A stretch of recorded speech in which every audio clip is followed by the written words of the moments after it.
Welcome, everyone, to the final one in this series that I've been doing with Kasra Mirzaie on IFS and Cog-Sci and related John Vervaekean themes. I'm very happy to have Kasra here again. I'll ask him to reintroduce himself briefly. Yeah, hi, everyone. I'm Kasra Mirzaie. I'm a researcher, I'm a psychotherapist, and a teacher at Hildesheim University. And I do my research on various topics like dynamical systems. And I look at psychopathology, but I'm also another strand of my research is focused on the meaning crisis and meaning making. And this is where I focus on IFS too. So I'm also doing my IFS research, and I'm really interested in this whole meaning making machinery, which I also couple to the work with adolescents. So yeah, I'm also a children and adolescent psychotherapist. So my clinical work and my research conjoined there. Thank you, Kasra. Robin, could you please introduce yourself? I'm a guest here today for the first time. I'm Robin Barre, and I am a psychotherapist. I have my PhD in depth psychology. So I studied Jung and Freud and James Hillman. My work also is in adolescence. I'm an IFS therapist, internal family therapist, and consultant. And I've been working with adolescents in some form or fashion for the last 30 years, either in the classroom, public education here in the United States, also alternative high school with vulnerable youth. And now I work with adolescents in my psychotherapy practice. And then I just recently, during the pandemic, because I didn't have enough to do, I decided to start another branch of my business, which is consulting with adolescent service providers. And so those are folks who work with adolescents in the schools, in the therapy office, and behavioral health clinics, nonprofit organizations. And so my goal is to help people understand what adolescence is to better provide services. Thank you, Robin. So everyone, we have two promises we're going to try and fulfill here. We promised at the very beginning to do the archetype of the adolescent. And as Robin just explained, that's why she's here in a very important way. We're going to give that the bulk of our attention. But first, we have a promise that was at the end of the last session with Kasra, which was talk a little bit about self-organizing criticality, SOC, which is a part of dynamical systems theory, and how that might bear upon IFS. Internal family systems is a dynamical systems theory, and we want to see, is there anything gained by mapping it? One potential is if the mapping is good between IFS and SOC, then there are at least plausible arguments connecting self-organizing criticality to general intelligence and to relevance realization, which would give a much more powerful way of integrating IFS, I would argue, with cognitive science for Cog-Sci. So I'm going to turn it over to Kasra. He'll take us through that a little bit. We'll try not to make it very technical, and then we'll segue into the archetype of the adolescent. Yeah, thank you, John. So I was always interested in the complexity and dynamics of systems, and I admired those researchers from different fields like physics and mathematics, chemistry, and biology, and I tried to apply them into the psychological sciences. And then I came really to this idea that that is actually possible. And I've when you look at the literature, there is a huge literature by now. It's the cutting edge science in the clinical sense, that with modern technology and the advancement of modern technology, a different kind of methodology is there to make this kind of research happen. So what happens now in the strands of psychological science that I'm from, this specific field, is that you can collect data via a smartphone, and in this approach, I'm sure you know this. This is called ecological momentary assessment. Yes. So and it's interesting because you can have like lots of data in a very frequent manner, and what you can then do is produce a time series, and from an idiographic perspective, look at the within person perspective and see how development takes place within the subject and in the clinical setting, the patient. Now it's interesting, if you look at the time series and the processes in development and the trajectories, you see that certain qualitatively relevant changes happen. So they are, you call them in the technical term for them are sudden gains and losses. So it's a huge uprise or a downfall. It's a fluctuation of whatever variable you're trying to look at. And in my case, what I focus on is I look at moods and emotion, and how affect fluctuates and the dynamics of it. Now, the interesting case is adolescence, because we don't know too much about it. They are really under-researched and under-studied for various reasons. Because they don't attend university. That's the main single reason, because almost all of our research pool are undergrads at university. Yeah. Exactly. And you can add to that, they are also, the compliance is not always that high. So there are different, limitations on that. But what I do in my research is that I really look at basically what I'm after is to see when change is happening and how change is happening. Because again, we know that these interventions like psychotherapy, et cetera, they work, right? But we don't know why, really, from a systems perspective. Now, my idea was, and the fundament was the literature, the clinical literature that I read, is that it seems that when people come into therapy, that this inner work they're doing does something to the system. It perturbation takes place. So do you see like an increase in sort of measures of entropy within the system? Is that what you're seeing? And that's exactly the right measure. Yeah. Well, you have like proxies for entropy, and this, again, we don't need to go into the technical details, but you see that before really significant clinical changes occur in something like symptoms, like symptomology, you see that before that, there are early warning signals that are predecessors that go before those clinical changes. And those you can measure now. And we know how to measure them. Excellent. And it's interesting because if you look at the pattern, it really resembles something that, well, I would put it, and I published on it, I would call it, to me, that is something at least similar to self-organized criticality, if that makes sense. Thank you for watching. This YouTube and podcast series is by the Vervaeke Foundation, which, in addition to supporting my work, also offers courses, practices, workshops, and other projects dedicated to responding to the meaning crisis. If you would like to support this work, please consider joining our Patreon.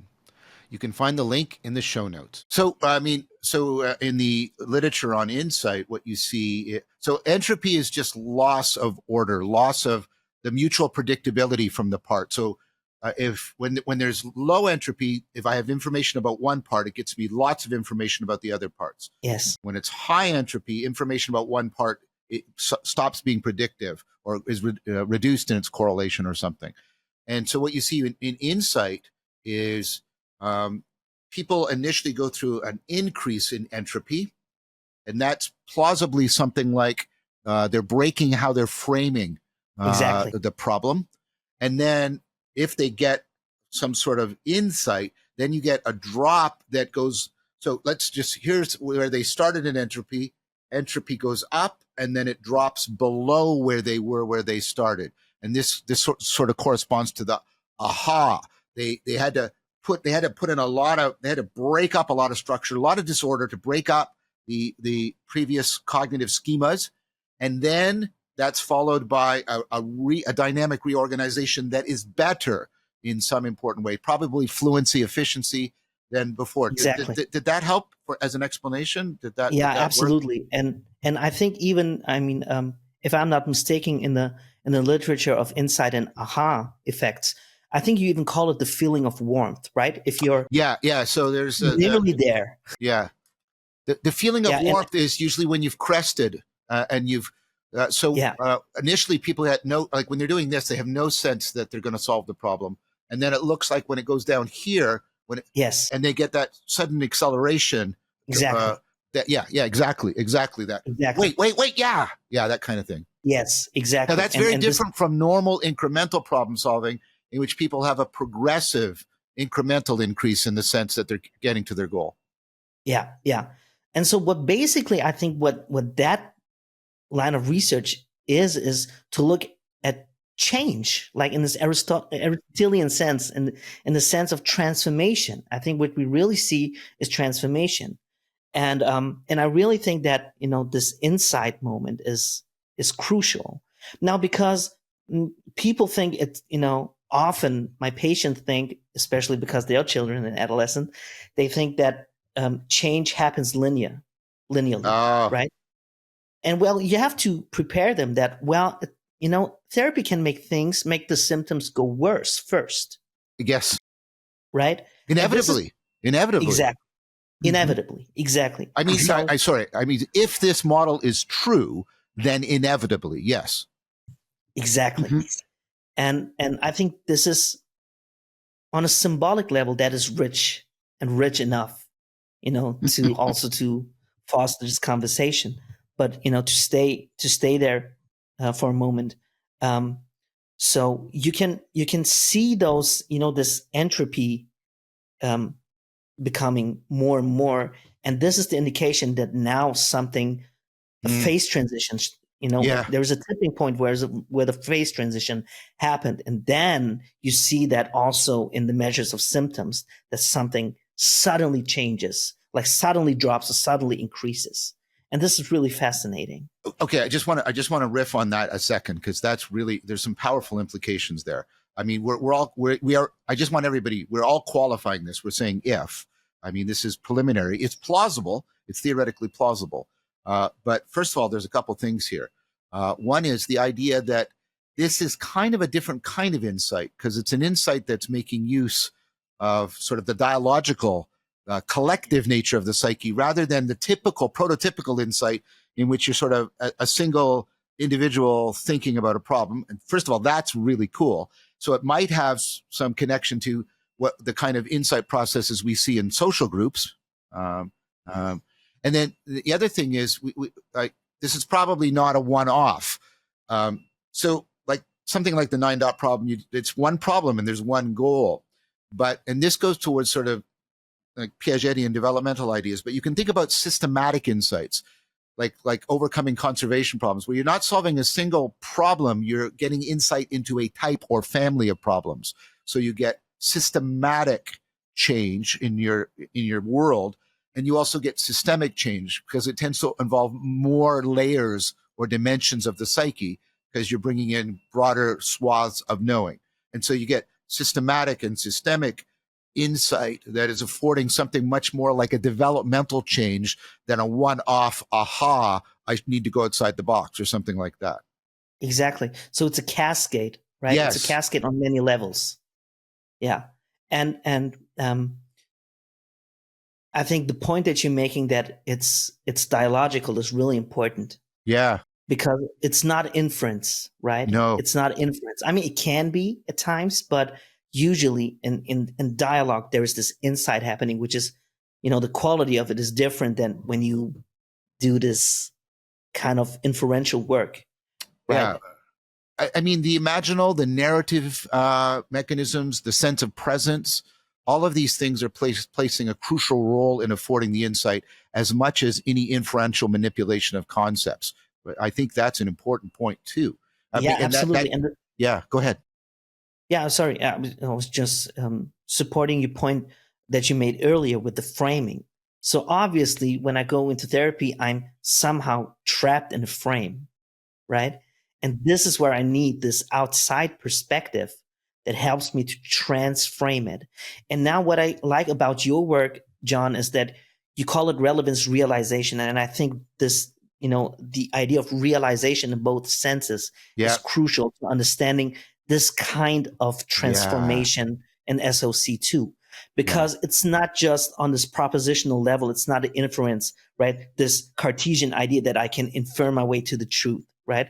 It is this Neoplatonic idea of, well, in order to get to certain truth, I have to go through certain transformations, and I have to go through them. They are embodied. So they involve my whole being. So to me, it's not an aha moment in a cognitive, in an intellectual sense, but it involves the whole body. It's an affective shift that's happening too. Yeah, it's existential. It's a full person. Yeah. Exactly. Yeah. It's existential, and it's a realization, because you realize.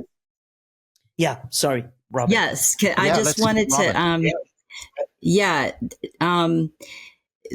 As you're talking, and I'm thinking about what happens inside when somebody is working with their internal system. From an IFS perspective, and going back to what you were saying, John, it's like it doesn't happen here. The thing about IFS is it's considered a constraint release modality.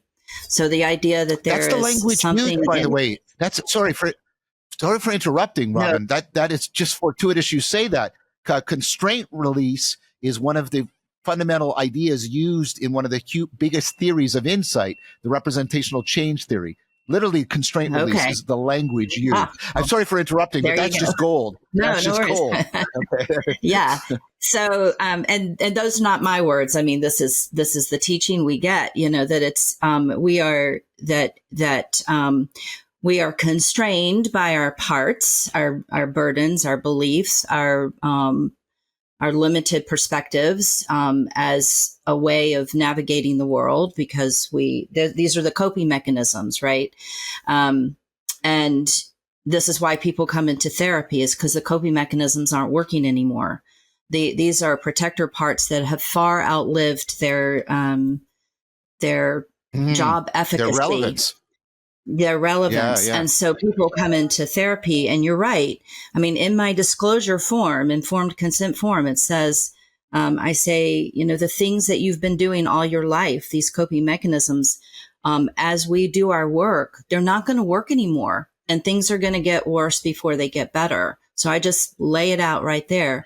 But what happens in internal family systems is, so if there's somebody that has a problem, let's say they're having relationship problems with their spouse, for example, and it's kind of a pattern. It's the same thing that happens over and over again. You say this, I say this, I get mad, we play off of each other. And traditionally, in the way that I used to work, it's to solve the problem. What do we have to do to make this better? Well, you do this, so he won't do that, and this kind of thing. But what happens with IFS is we turn inside and we go, okay, what's going on here? And even then, we don't go in and say, okay, well, now you need to stop doing this and you need to stop doing this. It's about releasing these parts from the jobs that they've always thought they've had to do, and trust that something else will come forward to organically shift what happens. And so it's fascinating to watch, because it is a complete paradigm shift in how we understand how we make things better, if you will. And so it really, when you ask people what is it like to access self-energy, they say more space inside. That's almost universal. There's more space inside. So then something else can show up to help things unfold, if that makes sense.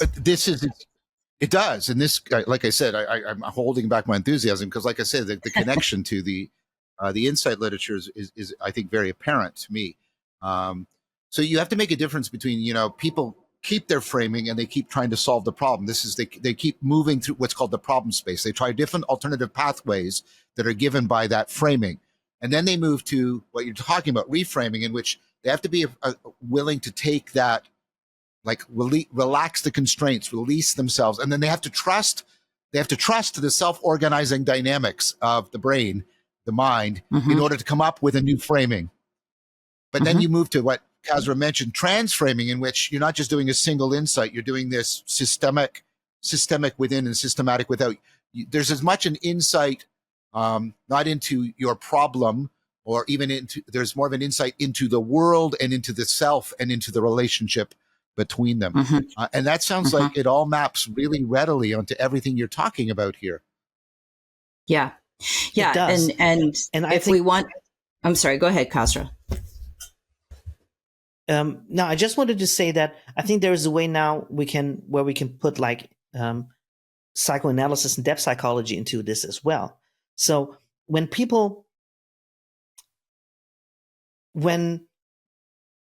they have this so usually when adolescents come to me, they are afraid of change. So, I mean, everybody is, right? So that's absolutely understandable. So what I try to offer them first is to be curious about themselves. I ask them, so, well, if you come with this pre-notion of, well, there's something wrong with you and we need to change and fix that, there will be resistance, right? So I try to make them curious about themselves. And I ask them, what is it that you try to understand? Now, the trick is exactly this realization in both senses. The moments I do understand, I have this insights and aha moments and cascades, automatically something changes. So the understanding is the change too. And I think this is really important. And then you have to do the integration work. Yeah. But these aha moments, this insight, that is crucial. And this happens on this systematic existential level, through my whole being. You see this in those faces, in their bodies. It's like when they really understand, when they really transframe, they reframe these things. It's not just an intellectual understanding, but it's a whole shift through the body. And then the integration can take place. Well, I use mapping this also onto attention. I use the glasses metaphor. Here's my framing. And what I initially have to do is I have to step back and look at it rather than having it transparent, and I look through it. And I can see how it might be distorting my vision, and maybe I can try to clean it. And that's initially disruptive, right? But then I can't stop there, to your point. I have to put my glasses on. Can I now see more clearly, more deeply, more comprehensively than I could before? So there's also these attentional shifting processes going on. They're very similar to what's going on in mindfulness work. Mm-hmm. And then what does it mean when you put your glasses back on and see things differently? What does that mean? What do you do with that? Yeah. Who am I now? Who am I now? Exactly. As compared to who I was before. Yeah. Yeah, it's again this the agent arena relationship, right? So what identity do I assume and assign now? Yeah. Who do I become, and what identities am I assigning to things? Yeah, that's excellent. Well, this sounds like we're starting to we're starting to talk about adolescence. So maybe we can move now into fulfilling our other promise. So if you allow, I can maybe propose a way how we can transition. Please, I would like that. Into it. So I think there are many ways, and I think it's important again to mention the meaning crisis as well, because adolescents, they are the losers of the meaning crisis, big time. At the same time, they are the ones that call for, like they're also the potential winners of them. So they will act through. And I think this is really important. This is something that and this is something that I wanted to offer to you too, John. I think this perspective from the adolescent perspective can enhance our understanding of the meaning crisis too, and its phenomena in nature. So I see a way where I see a relationship between the meaning crisis and this archetype of adolescent that Robin talks about, and how in different ways how we can connect the meaning crisis to the life world of young people. Now, and I think SOC is a way to understand this on a couple levels. But sorry, you wanted to comment on that. Well, no. First of all, I welcome this. I talk to an increasing number of people who are professional psychotherapists, clinical psychologists, psychiatrists, and what they're telling me is they're seeing the meaning crisis showing up in all of their clients on a regular basis. it's not, of course, the sole cause. That's ridiculous. There are idiosyncratic things. There are trauma. There's personality issues. But they say, in addition to this, they're now looking for, not even looking for, they're now seeing, it's now popping out for them, this dimension of the meaning crisis impacting. And then I think I welcome your proposal that adolescence is a particularly fertile ground to explore that connection and perhaps get some insight that could be helpful, like feedback into a deeper apprehension and understanding of the meaning crisis. So I think both of your points are well set. Thank you. So maybe I can just go on, and then I will hand it over to Robin, because she's the expert on this. So where I see the idea of SOC, self-organized criticality, and phase transition maps onto this idea of adolescence is, if you look at, if you look ontogenetically on, the lifespan perspective, if you look at the lifespan, you see a couple of various developmental trajectories too, right? And one of the major phase transitions is in adolescence. Yeah. So that alone, the metaphor is, to me, like, understanding adolescence is understanding self-organized criticality, but on different time scale. So this is, I think, one of the crucial points. And I mean, one way to connect it to the meaning crisis is empirically. I mean, the literature is full of it. You mentioned Tatjana Schnell yourself, the research showing that, meaninglessness, the feeling of meaninglessness, crisis of meaning, is an independent predictor of suicidality, independent from depression, right? Clinical symptoms and depression, like the disorder. But there are different all other the works ones. of Kelly Allen too on feeling of belonging. That's also independently predictive of all kinds of really bad outcomes, social, psychopathological, health, etc. Yeah, and there's been also a report from 2023 from the National Scientific Council on Adolescence, the NSCA, which is, the report itself is called "On Cultivating Purpose in Adolescence." Wow. So, and they also check the literature, and it's full of it. It's like, and I think it is full of it because we are in a very, and again, this is how you can connect to SOC. I think it's a kairos. It's a turning point. Yep, I think it is a kairos. Yep. It is really is a turning point in time where a transition takes place, and I mean, COVID contributed to it, but it's not the exclusive cause of it. It's but there, and I also think one of the reasons why the meaning crisis shows up here in adolescence is that it's actually perennial conflict. It's something that rises in adolescence. The question for meaning in meaning life is not, and now to quote Viktor Frankl, a neurosis, right? No. Just because we question meaning in life and maybe we feel sometimes despair, it's not always a pathology. And where I see what happens frequently working with adolescents is that they are really, really interested in these questions. Like, they are existential to them. They ask these existential questions. And in a way, I see where we fail them, and maybe Robin can comment on that too, is that, again, it's not a neurosis. It's not everything is a pathology. And B, cultivating wisdom and all this non-propositional knowing as parents is not just a nice to have, it's a necessity. We have to be equipped with these kind of things in order to guide adolescents, because they bring these questions. They are in deep despair and in existential crisis. So could I just reply to that, and then I'll turn it over to Robin? First of all, sure. I just want to really pick up on the first point.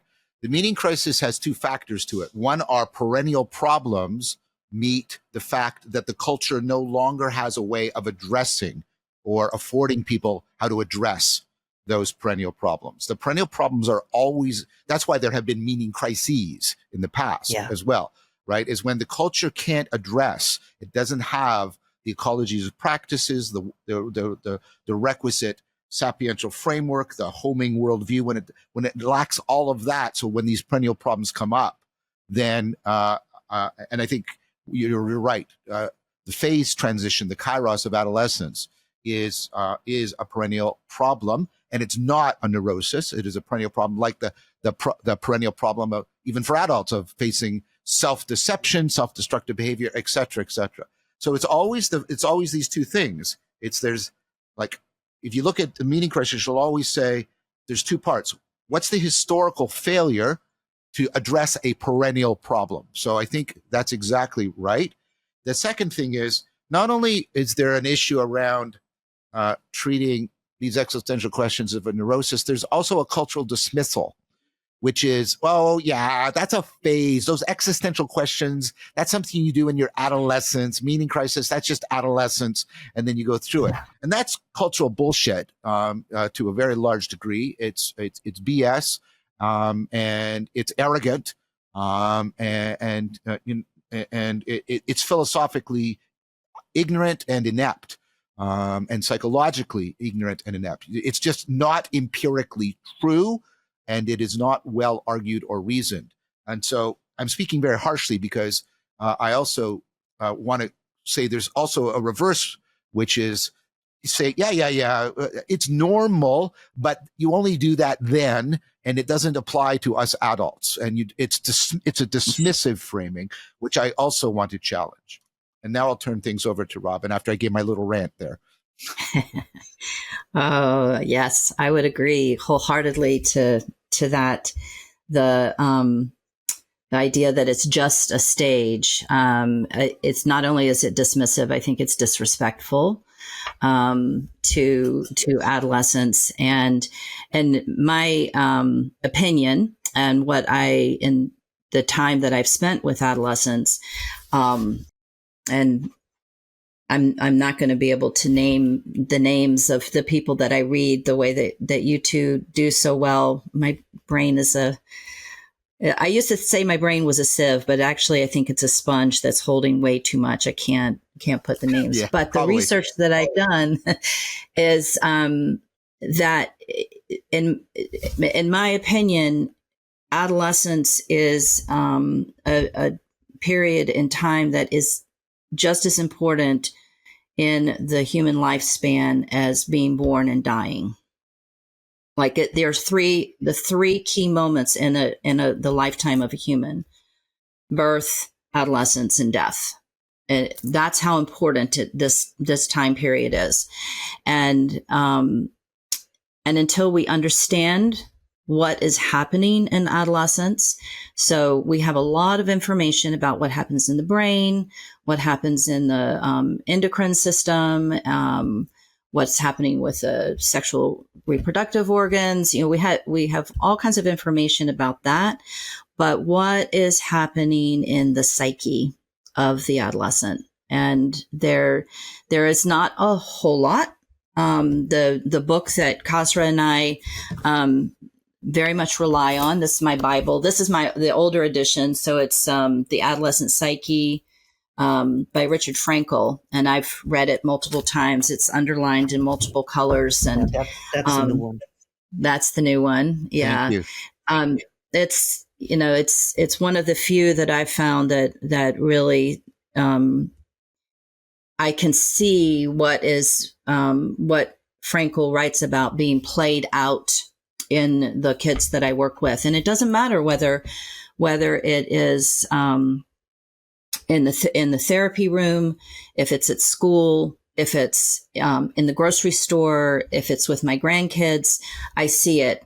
And one of the benefits of being a therapist is I'll work with kids. They'll come into my office at about age 11, right as they're coming onto the cusp of adolescence. And then I have the great honor and privilege of working with them over the entire arc of their adolescence.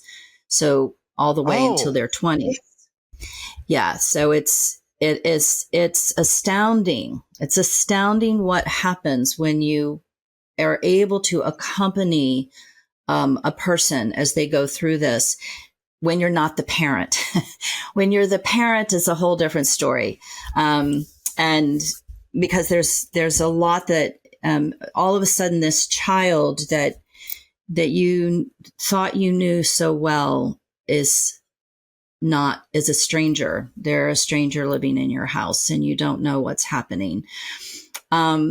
So as I have continued to work with kids and begin to listen and observe through a certain lens, that's when I began to really kind of think about what is this thing that we call adolescence.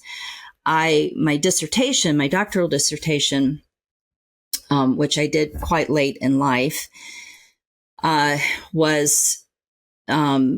took place. I wrote it within the frame of walking through a labyrinth. Like my whole research was a walk through the labyrinth, and I relied on the myth of Dionysus and the archetype of Dionysus and Dionysian dismemberment.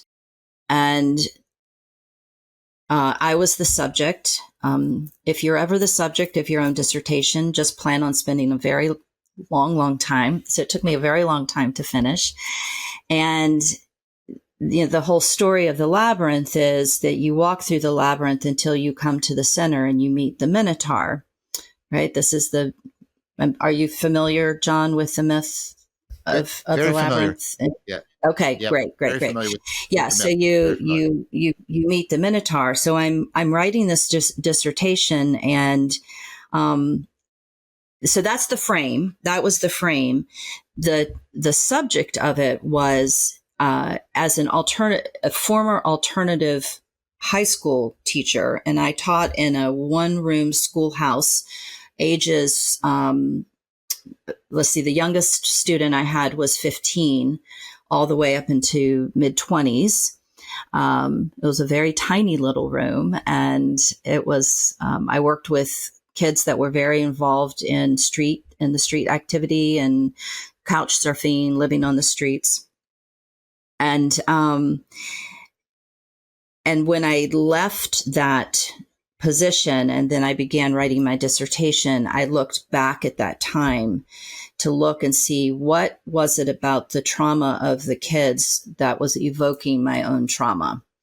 And so the title is Encountering the Minotaur, Archetypal Reflections from a Former Alternative High School Teacher was the name of the dissertation. So that required me then to look at this thing that's happening with adolescents along with trauma, and then my own adolescence, and then my trauma and how that all played out. And it was a very long, meandering journey, but it was very rich. And so that's mostly where these thoughts began. What is this thing? What is this thing that is called adolescence? And then when I became an IFS therapist, and I'm listening to my clients and when they meet those adolescent parts. And I'm also a program assistant for some of the trainings, and am able to watch demos and practice sessions and listening and hearing about these adolescent parts, and began to realize that people and hearing stories from my adult clients, from their adolescents, and from my adolescent clients about their encounters with teachers, with employers, with doctors, with other therapists, that people don't understand adolescence. They just don't. And part of the reason is because adolescence takes place in liminality. And if it's taking place in liminality, your job isn't to understand the way we normally understand things. It's so important to understand what happens to the brain of the adolescent. So important. I'm doing research right now for my blog on what's the brain doing when kids lie, when they tell lies. And this is a thing. It's something is happening in the brain and teenagers lie. So it's supposed to happen. It's supposed to happen. It's a communication skill they're learning. So it's really important that we understand that. But what does it mean? So let me see if I can say this. We cannot understand adolescence if we're looking at this stage of life through the lens of childhood or adulthood. Right. Like, we can't compare these things. It's sui generis in an important way. And reductionistic. Yes. Yeah. Yes, exactly. It's something very, very different. And so it's really more about how do we, if we as adults, as elders, how do we enter into that liminal space with them and still maintain and hold on to our non-liminality, right? Because they need that. They need us to stay adults and not get lost in that with them. But we also have to know how to be in it with them. So going back to what, there was something you said earlier, John, and I'm not going to remember what it was, but there, Bill Plotkin, who is a archetypal Jungian psychologist who works in Colorado, the Animas Valley Institute, and he's written several books, and he talks about our patho-adolescent culture. And basically, this is this idea that chronologically we're adults, but we have a lot of uninitiated adolescents who are walking around in adult bodies. So they're biologically 30 years old, but they're adolescent psychologically. Am I understanding correctly? Yes. And this is, by the way, where I draw the connection to the meaning crisis. Yes, if you look at the whole meaning crisis, it's an enactment of adolescent behavior, right? It's a big teenage dream where foolishness happens and meaninglessness takes place, which indicates that there is a lack of wisdom and meaning, right? Yes. And something I can also support, if you allow, is when I give keynotes and talks, for example, on IFS, and all people, they're familiar with the inner child and all of that. And when you go to the unburdening, you go to those children, these child parts. But just talking about adolescents and their developmental tasks and idiosyncrasies, that I can, I really had this after keynotes. People approach me telling me that they had spontaneous unburdenings just hearing about the stuff. Like they were able to connect to their adolescent parts too. Mm-hmm. And there you can see how much burden they carry during that time. So I just want to riff on that, Robin, before you say that really landed for me, how there you can see sort of arrested development. Sorry for referring to the TV show, but you can see the there's an adolescent dimension to the meaning crisis. Am I understanding you correctly, Kasra? Is that it? Yes, exactly. Right, exactly. Right. This goes back to the ancient world. As the child is to the adult is to the sage, in a very important way. Oh, okay. Please continue. That landed really well. So if you just allow, I want to add that this is exactly why in Jungian theory you have the archetype of the puer, complemented by the senex, right? The old wise person. Yeah. So you really need that. And this is exactly what adolescents need too. They need our guidance, but we're not the main characters. They are. Yeah. Right. Yeah. But they still need someone who holds the space and the container for them.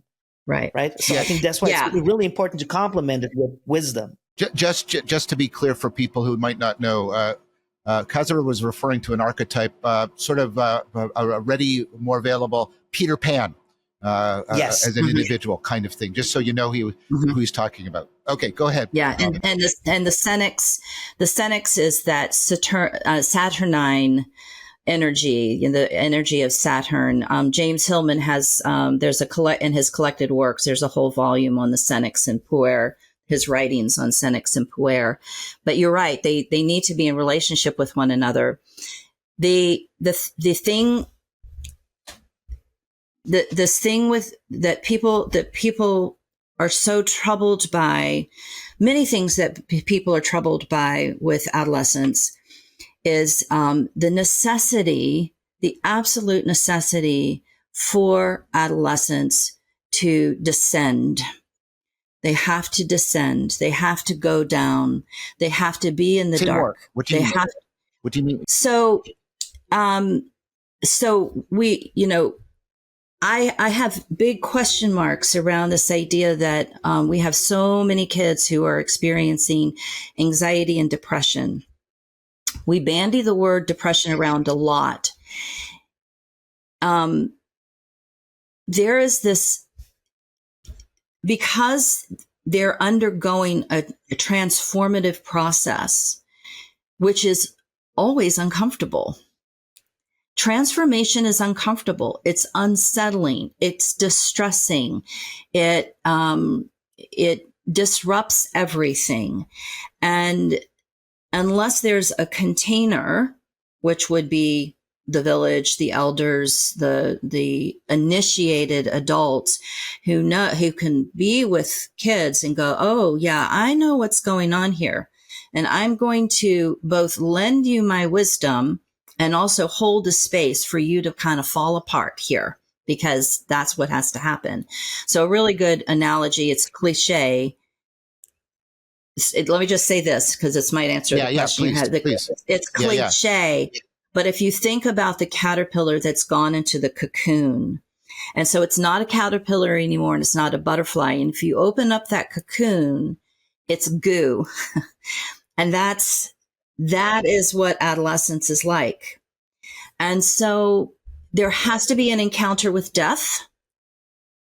There has to be an encounter with their own unknowing.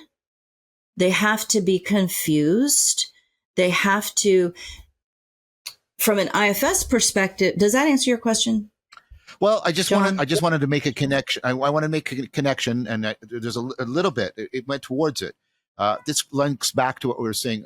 What I'm hearing you say, and see if this lands for you, is we're misdiagnosing the necessary entropy in order to go through transframing as an anxiety or depressive disorder, to use some of the language we were talking about earlier. Yes. And then secondly, this confrontation with death. I mean, I've been teaching a course online on the literature, on the literature, the meaning crisis, and our culture is terrifically inept at dealing with mortality. And this is one of the examples of how our culture incapacity to, first of all, like we are dismissive of more elderly people. So that incapacitates us.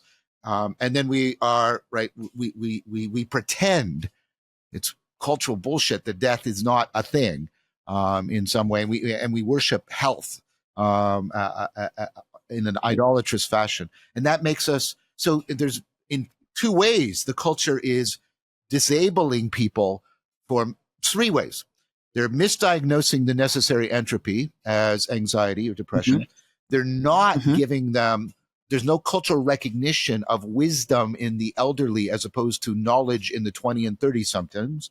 And we don't prepare them for an adequate confrontation with the phenomenological mystery of death and mortality. And so they're incapacitated. Exactly. Okay. Yeah, that's spot on. Yes.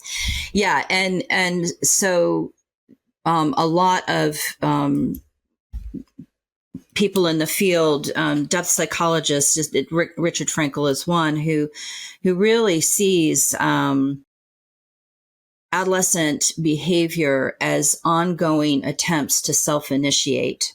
So in indigenous cultures and cultures from before, that's the whole idea of initiation. Exactly what I also wanted to say.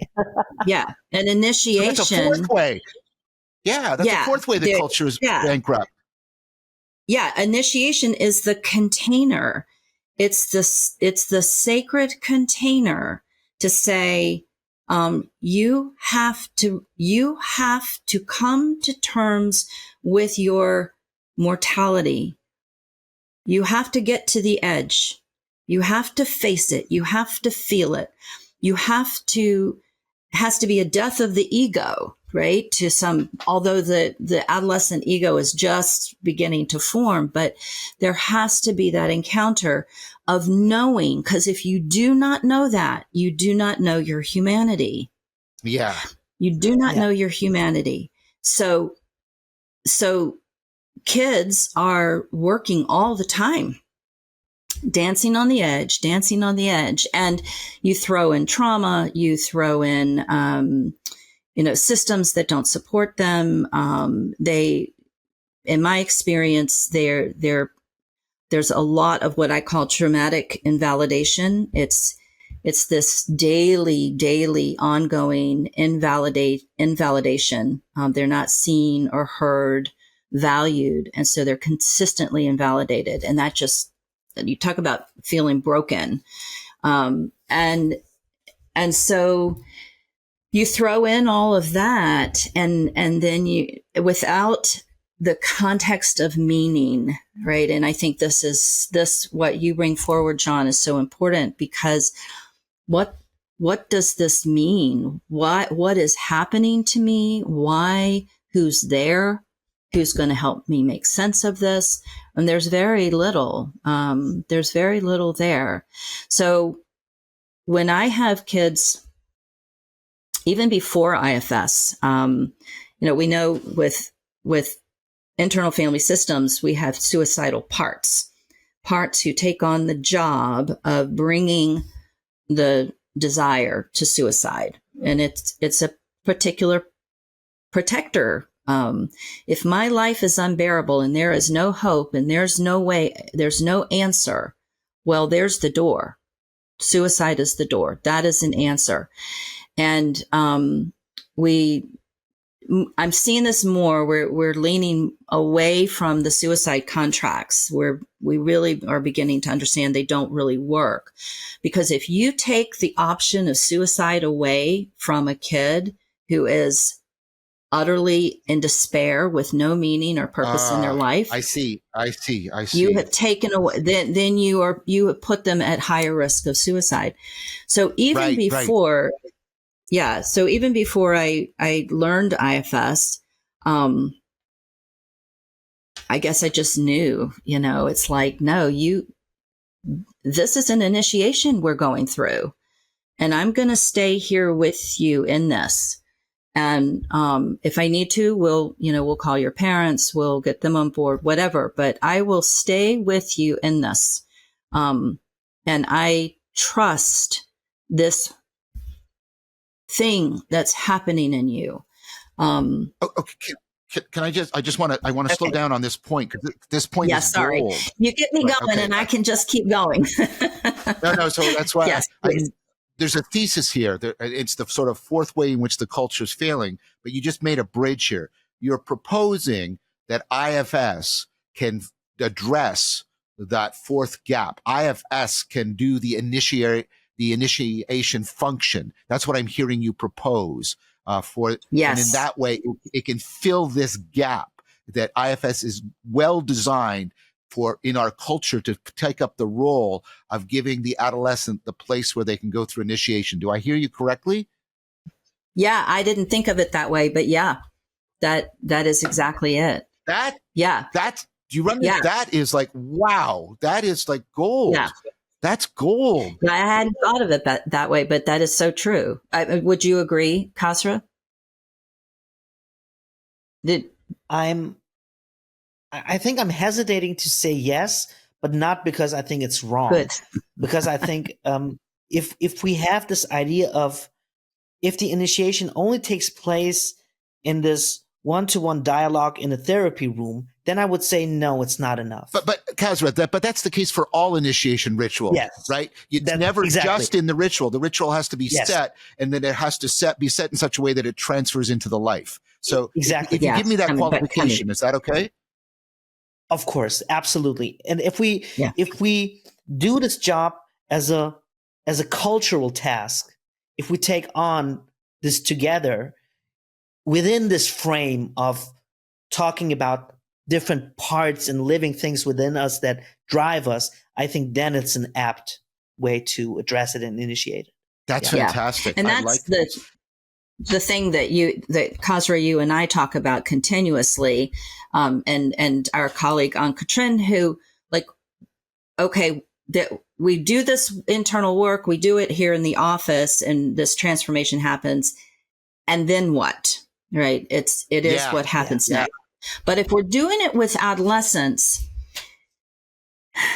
in the, one-on-one therapy, let me see if I can give you an example.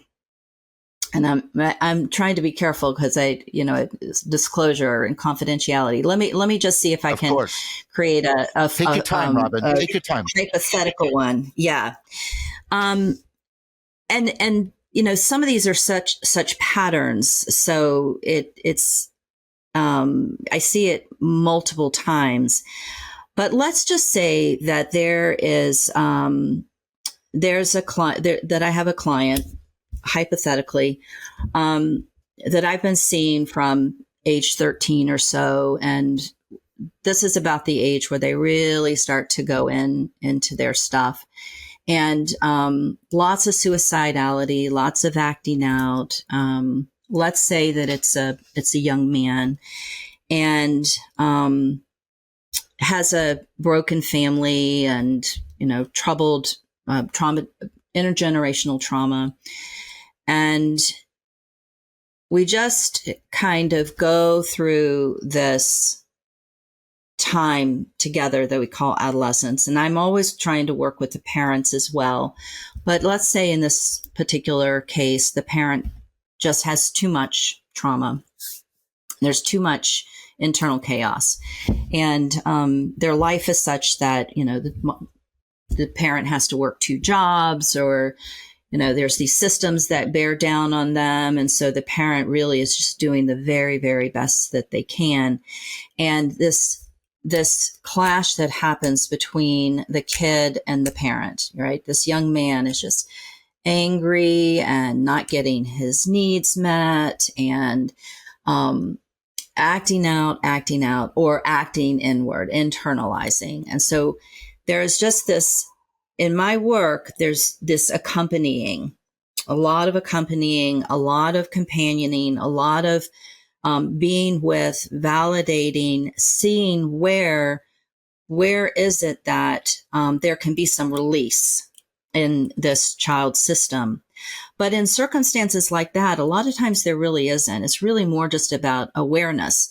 But I will say, one of the really great IFS trainers, C. Sykes, says, self is not about happiness. Self is about awareness. So even just beginning to bring in some awareness to this child's system can help get him through. So he comes into his later adolescent years, 18, 19, 20 years old. And then I begin to hear a completely different kind of conversation from him, different words. Yeah, I know my mom's trying really, really hard. Mm-hmm. Something that he's never been able to see before. Maybe he can go back and forth, right? He wants to be taken care of. He wants mom to be, the mom that he never had. But he's really beginning to understand this. And then what we begin to see is the relationship between him and his mom changes. Or now he really begins to understand, it's like, oh, adults are people too. So then the next piece of the work as the therapist begins, which is that integration. All right, you've had this initiatory experience here in the therapy room. Now you're going out into the world. Oh, we're going to have a session about your horrible, horrible manager at Home Depot or whatever. And it's the same kind of dynamic, he's a terrible person and he doesn't understand me and he's so unfair, these kinds of things. And then it's like pulling all that back in. So remember what happened here. Remember what you learned here. Remember how I showed up for you here. Remember what we talked about your parents' parts. The same is true here. And now he can be a different kind of employee, right? So now we've done, taken it out of the therapy room, out into the world. It's the perspective, right? Perspective. There's very, very little perspective in adolescence, and nor should there be. And we're the perspective. We hold the space. We continue to just hold it. And so we're kind of perspectival prosthetic for them or something like that. Exactly. And I think so this is exactly right. Just to say, because I think what really helps an adolescent is then when they can internalize this prosthetic, right? So that's exactly what we talked about in the earlier videos, conversations, John, when we talked about Vygotsky's scaffolding. Yep. Yeah. It is the prosthetics. You do it till you come to the point where the adolescent can internalize and do it for themselves without you present. Exactly. Yeah, exactly. And so that's what you're talking about, and you can hear Robin. it in their conversation. Right. And then they start running that and sort of imagining when they're with their horrible manager, and then they start to get practice on how to do that. And then, and then it becomes more and more automatic for them to do that. Yeah, I see. Yes. Yeah. And this is, having like I said, the honor and the privilege and the benefit of accompanying adolescents all the way through that, because this kid that is now beginning to say, oh, I understand, is the same one that 3 years ago was just in it, just completely in it, and had no perspective. And so you can just kind of see it. But the coming back to the pathologizing, the diagnosing, I don't want to dismiss, I don't want to minimize the pain and suffering that our kids are in. There is anxiety. That was not my intent. That was not my intent. I know it wasn't. I know. I think I was, really saying more about how I was approaching it. Because it is real suffering. It really is. I think the problem is the problem is not that they're having a problem. The problem is how we're showing up to the problem. And I don't think we're asking the right questions. I don't think we're listening through the right filter. I think and you have to tease apart. So if I have a child, or if I'm consulting with a parent about their kid who's depressed, it's more, you have to ask the questions. Well, what else are you seeing? Oh, they're in their bedroom all the time, or they're not eating, or they dropped out of sports, or, whatever these typical things are. But it's more, what was it like when they were younger? Are they getting along with their friends? How much time do they spend on social media? Which I don't even want to get into that. I have all kinds of conflicting feelings about that. I think people are grasping when they talk about social media. It's a grasping at something. I don't think that's the problem. No, it's an accelerant. It's it's an accelerant of an already existing issue. Yeah. Exactly. So it's really beginning to flesh out. And so if I begin to hear that really there's no big traumas in this child's life, there's the regular kind of upsetting things, that maybe there's some invalidation, but, there's really not too much that concerns me, then I'm thinking, this isn't depression. Mm-hmm. This is something else. Frankl calls it the doldrums. The kids, adolescents have to go through the doldrums. They're bored, they get lonely, they feel unsettled. No, nothing really matters. This, if there's not any other things going on, it's okay to let them be in their room. It's okay to let them. I can remember when I was a teenager, the only thing I wanted to do was talk on the phone with my friend after a whole day of school with my friend, talk on the phone, and then go into my room and read. And my stepmom was so concerned. She was so concerned. She thought there was something wrong with me. I just wanted to read. I just wanted to be by myself and read. So That was all. I have a question for both of you, because this strikes me as sort of obvious question to ask, but I don't know if we ask it enough. Why do we forget our own adolescence when we approach adolescence? Like, why do we forget? Why do we forget it? So like it's very easy to remember what it was like to be an adolescent. Why? There's some kind of gap. Why do we forget that when we're confronting them? Or do we remember, but we misremember in the wrong way? This is an open question. What do both of you think? You want to go take first? that first? I have some thoughts. Yeah. I've said this before, that there is no group of people that is so critical of adolescence than those who are just coming out of adolescence. You know, if you talk, it's like the smoker. They are it's like the person who's given up smoking. Yes, they are. Yeah. They look back at their own adolescence and they are so critical of themselves. I think part of the problem is, or part of the issue is, some of what we've been talking about. We don't understand adolescence.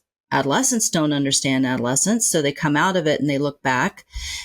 We all pathologize adolescence, so they're going to do that as well. And there is this idea. I also think there's a developmental piece that's important about that kind of forgetting, and a little bit of critical energy, because that is a shift out of it, right? It is, it's kind of the thing that new identity that forming, that kind of thing. Yeah. Yes, exactly. They have to move away from this thing that they went through and their own parts. I mean, there's a lot of suffering that happens in adolescence. It's inherent. Suffering is inherent to adolescence. And I guess that's what I would say. This is why I think we're coming at these things the wrong way. We're wanting to take away their suffering. No, do not take away their suffering, because that is taking away this archetypal transformative initiative thing. How do we accompany them? How do we? Yeah. Yeah. Well, just before Kasra responds to my question, what you just said there, I think this is another cultural problem we have. We have reduced suffering, which means to undergo, to pain, Yes.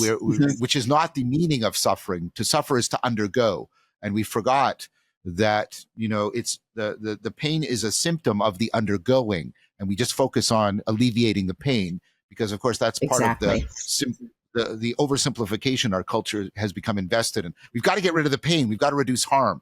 Well, sometimes the pain is the symptom, the correct symptom that people are undergoing something that they need to undergo. Recently, my partner and I have been doing that with one of her children around that. It's like, coming to the realization, you have to let people make certain mistakes because you can't get the knowledge you need propositionally. They have to undergo it because that's the only way they can get the knowledge of why that is a mistake. And you can say from the outside, like, this is a mistake. This is a mistake. And they can know it propositionally, and that's not the knowing they need to have. They have to undergo the mistake in order to get it. Yep. Absolutely. And this is why I also refer to adolescence as a time and period of necessary mistakes. Right. And now think about it. If something is necessary, can they be mistakes? Yeah. Right. So they have to undergo it. Yeah. They have to undergo it. They have to. We often have this expectation of them to be responsible, but how can they be responsible if they don't make the mistakes? Yeah. If they don't carry the responsibility for it. If we don't hold them accountable for certain things. But this is just, yeah. But we want, I'm a parent and I know, and I imagine you're aware with this too. Like, there's a part of me that I don't want you to make the mistakes I made, right? That kind of thing. And so there's a difficulty in discernment there and for parents, which is, there's certain mistakes that, maybe I'll put it this way, Kasra. There seems to be a discernment about what are the mistakes that are necessary and what are the ones that maybe should be avoided. There's things that, and that Yes. for me as a parent, that's always been the very tricky thing, is like, sometimes I see very clearly and I go, that's a mistake, but you need to do that. And sometimes I see very clearly that way, no, you're not doing that. I don't care if this doesn't make sense to you. You are going to put your life or other people's lives at risk. You're not doing that. I went through that, and I was lucky that nobody got seriously hurt. So you're not doing X. But there's this gray zone in between where you know what I mean? I don't know. Mm-hmm. Is that... And this is exactly what adolescent and working with adolescents is about. Sorry, right. Robin, go ahead. Yeah, no, and I was going to say, yes, having been there as a parent, and I didn't know any of this. I knew none of this when my kids were going through adolescence, and I can see how this has played out, through the years. But in talking with the kids that I work with in my practice, because I hear things. Right. I hear things that parents never hear. As a mandated reporter, I'm only mandated to report a few things, and kids can tell me lots and lots of things. And there are all kinds of teenagers live secret lives. And as much as parents want to protect them and will put the pieces in place to keep them from making the mistakes, I don't want you to make the mistakes I made or take the risk I took, they will do some off the wall, things that are really, really scary. And, so as same gray area, right? As a therapist, I'm like, okay, do I report this or not? And, it usually does not fall within the category. In the United States, it's I'm required to report if suicide, if they're going to be their nature of killing themselves or attempting suicide, and then or hurting others. Those are the things. So if they're using drugs, if they're engaging in watching porn, if they're skipping school, if they're, there's a wide variety of things that kids will do. And my job, I think, as an adolescent therapist, and now that we understand parts, is not to take the choice away from them, but to help them become aware. What are you doing? Why are you doing it? What is being served here? What's the benefit? What are the risks? What's your goal? Is this the only way to meet your goal? And for some of the kids that I've worked with, there have been some really scary times. And so it's just holding it, asking them harm reduction. How are you keeping yourself safe in this? Who else is there? Are they safe? There's all of these questions rather than reporting and taking that away. Yeah. Right. I have a question for John, if you allow. Please. Have you tried communicating your mode and state of being, this conflicted state you're in, with the adolescent, with your kids? Well, none of them are adolescents anymore. So I'm speaking, I don't want to come off unfairly. I've learned going through this. I did this at times, but not as clearly and as explicitly in the midst of adolescence. I started to do it more as they were coming out of adolescence. So I was on a learning curve too. So I don't want to misrep myself. And I think this is really important to communicate that to them. Okay. Because I think this is one of the mistakes that we always assume we have to know everything. Yeah. We have to know when and how to be clear about certain things. But I see what helps me in my clinical practice is that when I'm conflicted, to really communicate this with the adolescent. Sure. And to share this in a genuine and caring fashion. So could I ask you back? Something then? Sure. Because I'm just sort of, and I'm very dubious about reconstructive memory accuracy, but right. So I'm not claiming this is an accurate remembering or anything like that, but something like this. How do I do that without doing what is immediately going to cause the adolescent to not care, which is make it about me and talk about me, because they don't want to hear that typically. They're very egocentric, and I'm not using that in a pejorative way. They're like, because, they're suffering. And one of the things that suffering does is it makes you extremely egocentric because you're in emergency mode. It's like, I don't care about your problem. This has got to get solved. And so how do you, and it's an open question, Kasra, how do you do that? Like, how do you involve your whole self and say, look, I'm blah, blah, blah, blah, but still make it about them? Do you know what I'm trying to say? Does that make sense? Yeah, that makes sense. So the first thing as a therapist that I would ask you is that, what's the fear and concern there? To do, we could look at your own parts, and this is how we can bring back in IFS too, right? So what's the fear and concern of when it is about you? The other practical thing that I would say is that, well, you can always play back the ball to the adolescent and let them share how they, right. if they can resonate. So mutually accelerating disclosure kind of thing. Right, yes, right. Exactly. Reciprocal opening. Yeah. Right. Obviously, the scaffolding, you need to prime certain things. It's not, maybe it's not as smooth and flowing as you have a conversation with an adult. But I think the point is in trying to set this up. But I don't know, Robin, maybe you want to. Yeah, no, I like that. I like that, Kasra. What I suggest to parents and to adults is before you make it about yourself, you make sure that the kid knows that it's about them. So you validate. You go through this validation process with them first. So, and that's part of my other work is this, which that could be that could be an entire episode, but most people don't know what validation is. People think that if I'm validating you, I'm agreeing with you. That's not what I'm doing.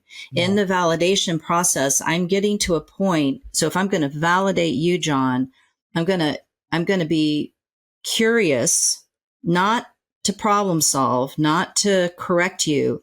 I'm going to get curious about what's happening for you so I can connect with you and understand you.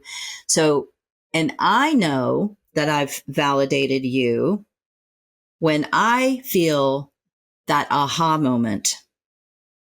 Oh, I get it. I understand now why you do this thing.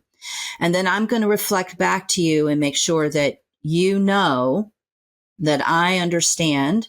And when that I've seen you, I've heard you, I've accepted this intention, this reason, and I still value you for that. You still matter in this place. Yeah.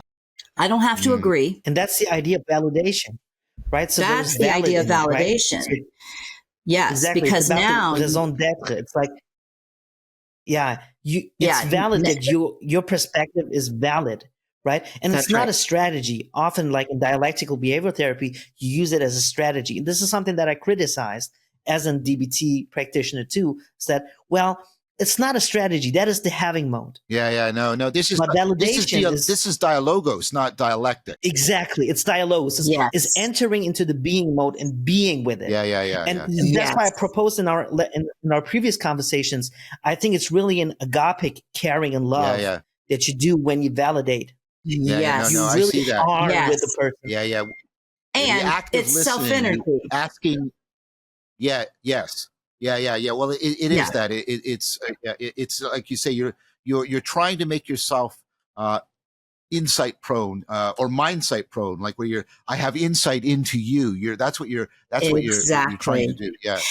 And then when we've connected in this way, And now I can come forward and say, well, I just want to let you know what this was like back in my day, right? Now I can come forward and say, I want to tell you about me, because the child now knows, they know and they feel that you're connected with them, that you're not going to take away their experience. And the worst thing, go ahead. And I would say the worst thing you can do via negativa, the worst thing you can do is, putting the yeah buts at the end of your sentences. Oh, yes. Don't do that. Right? So I get that, but right. The yeah buts. Yeah. Right. The yeah so buts. This does them in. That's like, invalidating times 100. Right. So, and many people do this because they are trapped. They're trapped in this having mode, talking to someone or listening from the having mode, because they're actually in a power game. Right. And you don't want to do this. Right. That's so their part. I always, as an exercise, I try to, tell parents, try to formulate them, your needs and wishes and perspectives without using the buts. Yeah. The yeah, but. Yeah. Mm-hmm. That's great. The yeah great. Buts are the parts. They're parts. The yeah buts are parts. Yeah. We're going to have to start wrapping this up. This was wonderful. I'm glad that we really focused on the adolescents and your work, Robin. That has been, there's been so many gems in this conversation. But I'm so glad it connected. Yeah, it connected very well. I think there was a very clear and wonderful through line from the very technical to the deep therapeutic, and even to the developmental, I would say. So I want to give each one of you sort of a brief last word, like I like to do. Maybe we'll do Kasra, you first, and then we'll end with you, Robin. So again, John, thank you for having me. Thank you for having us. And in the spirit of self-organized criticality in Kairos, I want to wrap this up by not only focusing on the threats that the meaning crisis offers, but also to the chances and the potentiality behind that, which is the true spirit of transformation and self-organized criticality. To see that we are living in a state, in this Kairos, where things really can change, but for the better too. And as we have to take this as a collective task and cultural task. So yeah, and I'm really up for that. Thank you. Thank you, Robin. Yeah. Yes, thank you so much for this opportunity. And the meaning crisis in adolescence, I think it's just such an important thing to hold when we're sitting with them. I think that is so much a part of what they're struggling with. And I don't even know what to say. It just I feel like I love that you've given this space to bring this forward and to connect these such important pieces. The cognitive science with the depth psychology, it grounds me a little bit. I can spend a lot of time up in the ether. So it's very wonderful to pull that together and get it grounded in something. And I hope, my hope is that this will continue to live and breathe and be animated in certain ways. I would love to see some of this getting put into practice somehow. Yeah. Thank you so much. I just really, really appreciate the conversation. Yes. And as always, Kasra. Yeah. Thank you, Robin.